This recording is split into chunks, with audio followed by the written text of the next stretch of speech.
अस्सलाम वालेकुम जी, गजनफर काज़मी भाई। साहब, अस्सलाम वालेकुम मिस्टर सर। वालेकुम अस्सलाम, कैसे हैं हुजूर वाला खैरियत से हैं आप? ठीक हैं? जी, अल्लाह का शुक्र, हुज़ूर आप ठीक हैं, खैरियत से?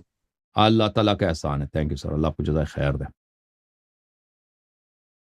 हसन अली साहब टाइम भी थोड़ा कम है और बहुत दिनों बाद आपकी ज़ियारत हुई है। सवाल तो बहुत सारे हैं लेकिन मैं चाह रहा हूँ कि जी सर, काम के 2-3 फरमाइए। सवालात हो जाएँ। जी बिस्मिल्लाह, बिस्मिल्लाह। हसन अली साहब जैसा कि अभी 27 रजब को मिराजे नबवी सल्लल्लाहु अलैहि वसल्लम गुज़री है सल्लल्लाहु अलैहि और तारीख़ हमें ये बताती है कि मिराज जो है, हिजरत से बाज़ जगहों पे 1 साल या 2 साल पहले हुई है और ईसवीं अगर लिहाज से देखा जाए तो वो 620 या 21 सन बनती है। मैं हसन से बहुत सारे सवालात देखने के बाद आपसे ये जानना चाह रहा हूँ, आपकी राय बड़ी कीमती है कि आपका अपना मिराज के मुतल्लिक क्या ओपिनियन है और आप मिराज के हवाले से जिस्मानी या रूहानी होने के हवाले से क्या नुक्ता नज़र रखते हैं? और मकतबा अहले बैत में जो है वो इसका क्या कॉन्सेप्ट मिलता है? ये ज़रा हमारी नई जनरेशन जानना चाहती देखिए मेराज तो कई दफ़ा हुई है ना, मेराज अहादीस में है कि 100 से ज़्यादा हुई, 120 दफ़ा हुई है मेराज, नबी करीम सल्लल्लाहु अलैहि वसल्लम की। वो बार-बार ठीक हुई है। है, बहुत दफ़ा हुई है। और मेराज ये इसमें ये जिस्मानी है, यानी वो मेराज रसूल सल्लल्लाहु अलैहि वसल्लम अपने जिस्म के साथ गए। उसमें कोई हदीस नहीं है कि वो उनकी रूह गई है और वो आसमान जगह है। वो आसमान में गए थे, हुँ, मलाइका से मिले थे, अनबिया से मिले थे और उसने अर्श पे गए थे। वो उसमें दलाइल बहुत ज़्यादा है कि उन्होंने वहाँ पे फल खाए हैं, उन्होंने वहाँ पे फ्रूट खाए हैं। तो ये सब जिस्म के साथ होता है। जी हाँ। तो इसमें असल ये सब जो कुछ एतराज़ात भी किए गए हैं और आज तक किए जा रहे हैं कि मिराज का बेसिक फ़लसफ़ा और उसका मकसद क्या था? अगर सिर्फ़ नमाज़ों का तोहफ़ा देना मकसूद था, तो वो बाकी रोज़ों की तरह, बाकी अहकामात की तरह तो दुनिया में भी मुमकिन था, जो वही चल रही थी। तो फ़लसफ़ा क्या है मिराज का? उसमें हमने मुझे अभी याद नहीं आता कि नबी सल्लल्लाहु अलैहि वसल्लम ने कोई बताया कि असल वजह ये है। तो उसमें बहुत सारे फ़वाइद हमें नज़र आते हैं। एक ये है कि नबी करीम सल्लल्लाहु अलैहि वसल्लम ने अपनी आँखों से मुशाहिदा किया जन्नत का, नार का, आसमानों का और फ़रिश्तों का और अनबिया अलैहिमुस्सलाम का और अर्श का, और अल्लाह ताला ने उनकी जो ताज़ीम किया, अल्लाह ताला ने उनकी जो तकरीम किया, अल्लाह ताला ने उनका मुलाकात कराया वहाँ पर। अइम्मा ताहरीन अलैहिस्सलाम के नाम लिखे थे वहाँ पे, उन्होंने अर्श में शहादत दी है कि अर्श पर, जन्नत ठीक के है, दरवाज़े पर अइम्मा ताहरीन अलैहिस्सलाम के नाम लिखे हैं, 12 अइम्मा अलैहिस्सलाम के नाम लिखे हैं। अल्लाह ताला ने उनकी वहाँ पर मुलाकात करा दी। अइम्मा ताहरीन अलैहिस्सलाम जो अभी दुनिया में पैदा नहीं हुए थे, उनके अनवार मुक़द्दसा से उनकी मुलाकात हुई, उनसे गुफ्तगू की, इमाम ज़माना अलैहिस्सलाम को गले लगाया। रसूल सल्लल्लाहु अलैहि वालेहि वसल्लम ने फ़वाइद बेशुमार हैं, जो अल्लाह ताला ने ये तकरीम किसी दूसरे पैगंबर की नहीं की है, जो नबी करीम सल्लल्लाहु अलैहि वसल्लम को की है। ये तो बहुत ज़्यादा है। जी सर। अच्छा। तो इसमें हसन अली यारी साहब जिस तरह आपने फ़रमाया कि हज़रत अली और दीगर इस तरह की जो हस्तियाँ उनकी कुछ निशानियाँ भी वहाँ ज़ाहिर होती हैं। तो इसमें ज़ाकिरीन ने भी कुछ मुबालगा राई से काम लिया है। हमारे यहाँ अहले सुन्नत हुँ। जो हमारे बिरादरान हैं, उधर से भी वाइज़ीन कुछ इसमें आगे चले जाते हैं। तो वहाँ पे तो हज़रत बिलाल के कदम सुनने की आवाज़ की बात भी होती है, कुछ लोग हज़रत अबू बकर का नाम भी लेते हैं। तो आपको नहीं लगता है कि ये अपनी मन पसंदीदा शख्सियात के बारे में कुछ लोगों ने चीज़ें बना ली हैं या ये वाक़ई फिर हर एक में सच है ये बातें?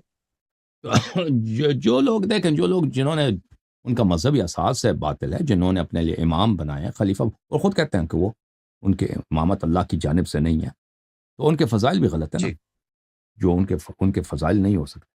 उनके वो फ़ज़ाइल हो ही नहीं सकते जो अहले बैत अलैहिमुस्सलातु वस्सलाम की जगह लोगों जगह पे कब्ज़ा किया और लोगों को दीन से मुनहरिफ किया।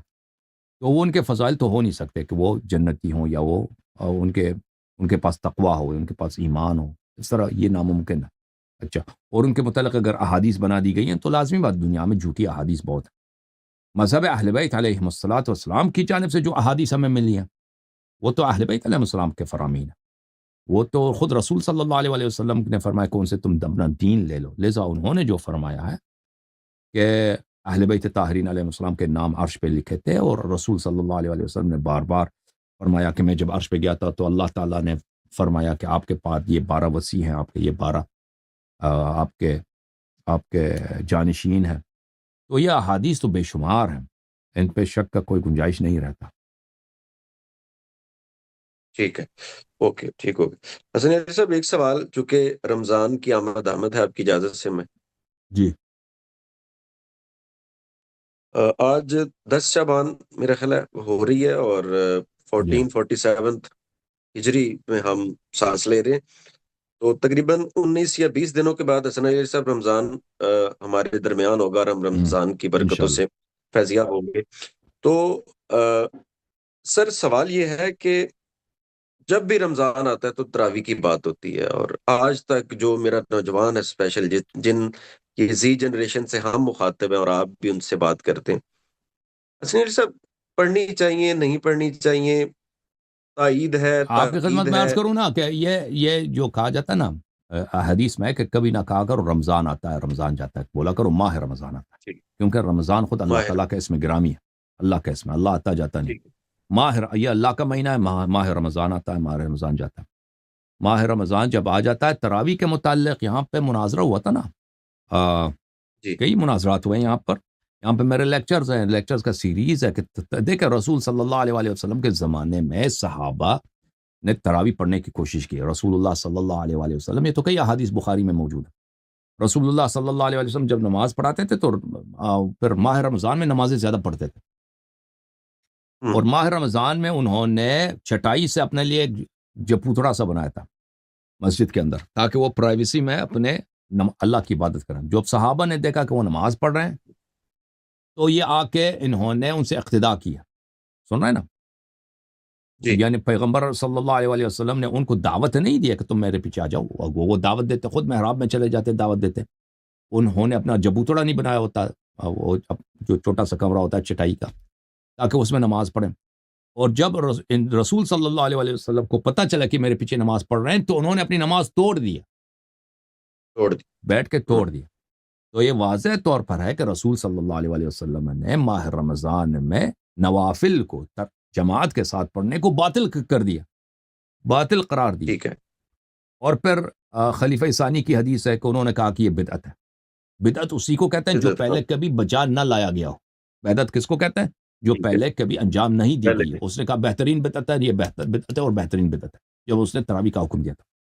اور پھر ٹھیک ہے، جب اس نے تراویح کا حکم دیا تھا، ابی ابن کعب کو کہا تھا کہ تم نماز پڑھو. ابی نے تو یہ کہا تھا کہ یہ نماز کبھی ہوئی نہیں ہے، یہ نماز کبھی نہیں ہوئی ہے، ہوئی تو نہیں. ہم یہ کیا کریں؟ کبھی نہیں. وہ بھی دلالت کرتا ہے کہ پہلے یہ کبھی نہیں ہوئی. تو یہ ایک خود یہ لذا جب رسول صلی اللہ علیہ وسلم، اگر یہ اچھا کام ہوتا، بہترین کام ہوتا، تو رسول صلی اللہ علیہ وسلم اچھے کام کو باطل نہیں کرتے، اس کی مخالفت نہیں کرتے. جب رسول صلی اللہ علیہ وسلم نے بیٹھ کے تراویح کی جماعت کو باطل کرا دی تو اس سے ثابت ہوتا ہے کہ تراویح بدعت ہے. اور پھر اہل بیت علیہ السلام کی احادیث بہت زیادہ ہیں کہ ماہ رمضان میں نوافل کو جماعت کے ساتھ پڑھنا یہ بدعت ہے، یہ بجانی لانا چاہیے. اور یہاں پہ مناظرہ بھی ہوا تھا نا ہمارا ایک دو سال پہلے مختلف علماء سے، جی ہم تراویح کے موضوع پر. ٹھیک ہے. صحیح ہے. تو اس جی میں بولیں. حسن علی صاحب، اگر ٹائم کم ہے تو پھر میں اجازت بسم لیتا اللہ ہوں. بسم اللہ بسم اللہ سوال کریں. سر، بس میں کلوز ہی کرنا چاہ رہا ہوں کہ اس جی میں پھر اگر کوئی حضرت عمر فاروق کی سنت سمجھ کر یا ان سے عقیدت سمجھ کے پڑھ لیتا ہے تو اس کے لیے کیا حکم ہے؟ اور دوسرا، جو 3 دن پڑھ کے تو وسلم کی سنت پہ عمل کرتا ہے تو اس کے لیے کیا حکم ہے کہ وہ ٹھیک ہے پھر وہ کرتا رہے؟ دیکھیں رسول صلی اللہ علیہ وسلم نے نماز تراویح نہیں پڑھائی ہے نا، پڑھائی ہی نہیں ہے. جب عمر خود کہتے ہیں کہ یہ بدعت ہے، یعنی کبھی پہلے ہوئی نہیں ہے. بدعت اسی کو کہتے ہیں جب نہیں ہوئی. جب ابی ابن کعب سے کہا کہ تم تراویح پڑھا دو تو اس نے کہا یہ نماز کبھی ہوئی نہیں ہے. اور رسول صلی اللہ علیہ وسلم کی سنت نہیں ہے یہ نہیں کہ انہوں نے 3 دن پڑھائی، وہ بیٹھ گئے، وہ انہوں نے باطل کرا دی. اگلے رات پھر آئے، پھر باطل کرا دی، آخر میں ان کو مسجد سے نکال دی. وہ صحابہ جو نماز پڑھنے کے چکر میں تھے ان کو مسجد سے نکال دی. لذا صاحب شریعت رسول اللہ صلی اللہ علیہ وآلہ وسلم ہے اور ان کی اتباع کرنی چاہیے، اہل بیت علیہ السلام کی اتباع کرنی چاہیے. جب انہوں نے فرمایا کہ تراویح جو ہے ماہ رمضان میں نوافل کو جماعت کے ساتھ پڑھنا یہ بدعت ہے تو بدعت ہے، ختم، حرام ہے.